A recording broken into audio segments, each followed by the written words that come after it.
2026년 3월 30일 월요일. 와, 오늘 국내 증시는 정말 퍼펙트 스톰이라는 말이 딱 어울리는 하루였습니다. 중동에서 갑자기 날아든 소식 하나에 투자 심리가 그냥 순식간에 꽁꽁 얼어붙어 버렸어요. 자, 오늘 시장의 핵심이 뭔지 지금부터 제가 아주 명확하게 짚어드릴게요.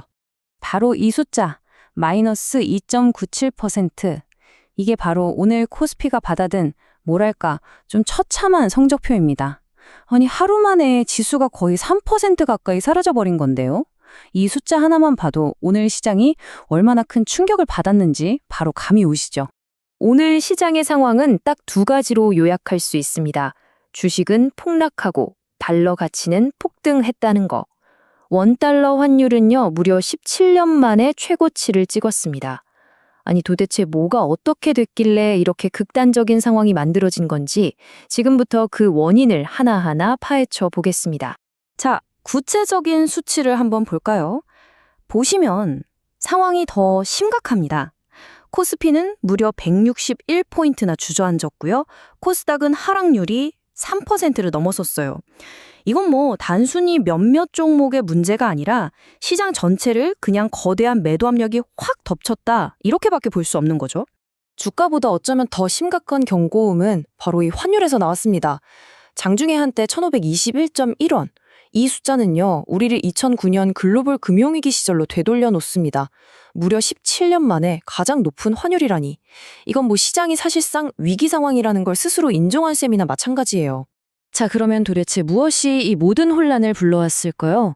네, 보시는 것처럼 오늘 시장은요, 세 가지의 아주 거대한 압력이 동시에 덮친 말 그대로 퍼펙트 스톰의 한가운데에 있었습니다. 이 폭풍의 세 가지 핵심, 바로 이겁니다. 첫째는 중동의 지정학적 위기. 이게 불을 붙여서 둘째, 국제 유가가 폭등했고요. 그리고 마지막으로 이 시장의 공포가 셋째, 기록적인 외국인 자금 유출로 이어진 겁니다. 자, 이 세 가지 요인이 어떻게 서로 맞물려서 시장을 무너뜨렸는지 하나씩 짚어보겠습니다. 모든 것의 시작은 역시나 지정학적 위기였습니다. 이스라엘이 이란의 핵심 시설을 공습했다. 이 소식 자체만으로도 엄청난 충격이었죠. 그런데 여기에 예멘의 후티 반군까지 우리도 이란 편에 서서 참전하겠다 이렇게 선언하면서 불확실성이 그냥 극에 달해버린 겁니다. 생각해보세요. 전 세계 해상 물동량의 10%가 지나다니는 홍해 길목이 막힐 수도 있다는 공포가 시장을 덮친 거죠. 중동이 불안하니까 그 불이 곧바로 에너지 시장으로 옮겨 붙었습니다. 아, 원유 공급망에 문제 생기겠다. 이 우려 하나만으로 국제 유가는 정말 하늘 높은 줄 모르고 치솟았어요.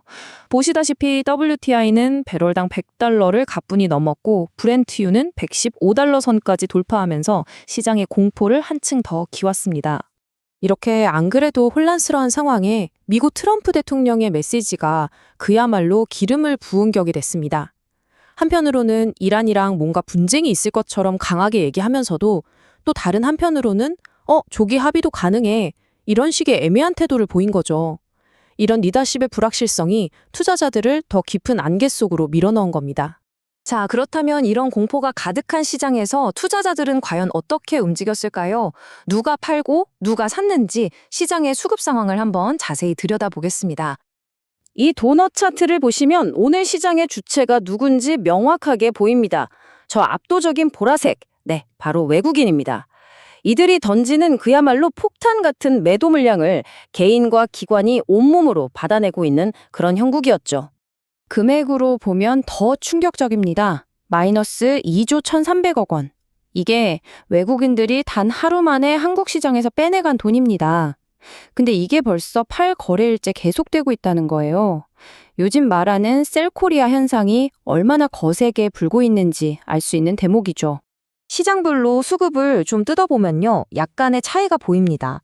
코스피에서는 그래도 기관이 개인과 함께 방어에 나서는 모습을 보였는데 코스닥은 좀 달랐어요.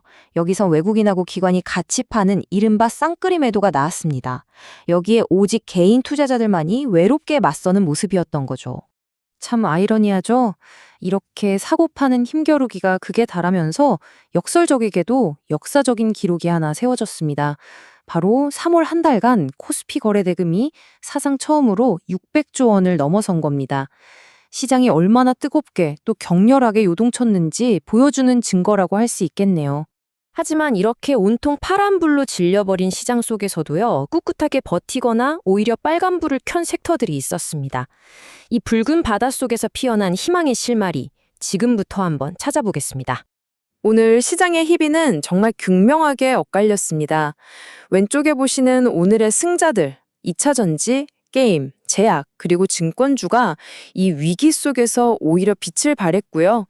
반면에 오른쪽의 패자들, 우리나라 경제의 기둥이라고 할 수 있는 반도체와 자동차 같은 섹터들은 이 외풍을 견디지 못하고 쓰러졌습니다. 근데 되게 흥미로운 점은요, 이렇게 오른 데에는 다 명확한 이유가 있었다는 거예요. 자, 2차 전지는 기름값 비싸지면 전기차 더 잘 팔리겠지? 이런 논리가 딱 먹혔고요. 게임하고 제약주는 시장 분위기랑은 상관없이 개별 호재의 힘을 제대로 보여줬습니다. 뭐 신작 기대감이라든지 신기술 개발 같은 것들 말이죠. 그리고 증권주는요, 이 혼란스러운 시장 그 자체가 호재였습니다. 왜냐? 거래가 빵빵 터질수록 수수료 수익이 늘어나니까요. 반면에 하락한 섹터들은 오늘 시장의 가장 아픈 곳을 그대로 보여줬습니다. 특히 우리나라 증시의 대표주자죠. 반도체는 외국인들의 그야말로 집중포화를 맞았습니다. SK 하이닉스가 5% 넘게 빠진 게 바로 그 증거고요. 자동차 역시 경기 둔화 우려라는 이 거시적인 악재의 파도를 피하지 못했습니다. 자, 오늘 시장을 딱 한 문장으로 요약해 볼까요? 바로 외부 충격 속 철저한 옥석 가리기입니다.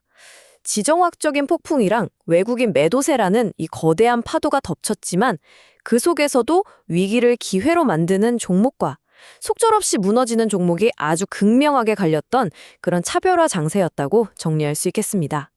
이처럼 지정학적 리스크가 이제는 일상이 된 시대잖아요. 여러분의 투자 포트폴리오는 과연 이런 충격을 잘 견뎌낼 준비가 되어 있으신가요? 오늘 저희 분석이 여러분의 전략을 다시 한번 점검해보는 그런 계기가 되었기를 바랍니다.